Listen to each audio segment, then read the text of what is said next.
किसी छोटे से गांव में एक गरीब किंतु ईमानदार किसान रहता था जिसका नाम मोहन था। मोहन की सबसे बड़ी पूंजी उसकी ईमानदारी और मेहनत थी। वह अपनी पत्नी गीता और 2 बच्चों के साथ एक छोटे से कच्चे मकान में रहता था। उसका गुजारा खेती और कुछ मवेशियों के दूध से होता था। मोहन की जमीन अधिक उपजाऊ नहीं थी, लेकिन वह हर सुबह सूरज उगने से पहले अपने खेतों में जाकर मेहनत करता। उसकी ईमानदारी और सरल स्वभाव के कारण पूरे गांव में उसका सम्मान था। मोहन की जिंदगी संघर्षों से भरी थी। बारिश समय पर नहीं होती तो फसल खराब हो जाती और कभी-कभी ओलावृष्टि उसकी मेहनत को मिट्टी में मिला देती। फिर भी मोहन ने कभी अपनी ईमानदारी का रास्ता नहीं छोड़ा। गांव के लोग उसे अक्सर सलाह देते कि वह भी दूसरों की तरह थोड़ी चतुराई से काम करे, जैसे नकली बीज बेचना या फसल को महंगे दामों पर बाजार में बेचने की चालाकी अपनाना। लेकिन मोहन हमेशा मुस्कुराकर कहता, ईमानदारी से कमाया गया 1 रुपया भी बेईमानी से कमाए 1000 रुपयों से बेहतर है। कुएं में गिरी बाल्टी। एक बार की बात है, गर्मियों के दिनों में गांव में पानी की भारी किल्लत हो गई। मोहन के खेत में जो कुआं था वह भी लगभग सूख चुका था। एक दिन जब मोहन पानी भर रहा था तो अचानक उसकी लोहे की बाल्टी कुएं में गिर गई। वह बाल्टी उसकी पत्नी ने बड़ी मुश्किल से पैसे बचाकर खरीदी थी। मोहन बहुत परेशान हो गया। वह कुएं में झांकने लगा, लेकिन बाल्टी काफी गहराई में जा गिरी थी।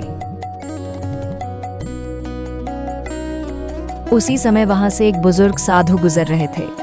उन्होंने मोहन की परेशानी देखी और पूछा, क्या बात है बेटा, इतने चिंतित क्यों हो? मोहन ने साधु को सारी बात बताई। साधु ने मुस्कुराते हुए कहा, चिंता मत करो, मैं तुम्हारी मदद करूंगा। साधु ने अपना लकड़ी का डंडा कुएं में डाला और कुछ मंत्र पढ़े। कुछ ही देर में पानी में हलचल हुई और चमचमाती एक सोने की बाल्टी कुएं से बाहर निकली। साधु ने वह सोने की बाल्टी मोहन को देते हुए कहा, लो बेटा, 30 या 8 तुम्हारी है, अब तुम इसका इस्तेमाल करो। लेकिन मोहन ने सिर हिलाकर विनम्रता से कहा, महाराज, यह मेरी बाल्टी नहीं है। मेरी बाल्टी साधारण लोहे की थी, मैं इसे नहीं ले सकता। साधु ने फिर कुएं में मंत्र पढ़े और इस बार चांदी की बाल्टी बाहर निकाली। साधु ने वह भी मोहन को दी, लेकिन उसने उससे भी लेने से इनकार कर दिया। यह भी मेरी नहीं है महाराज, मोहन ने कहा।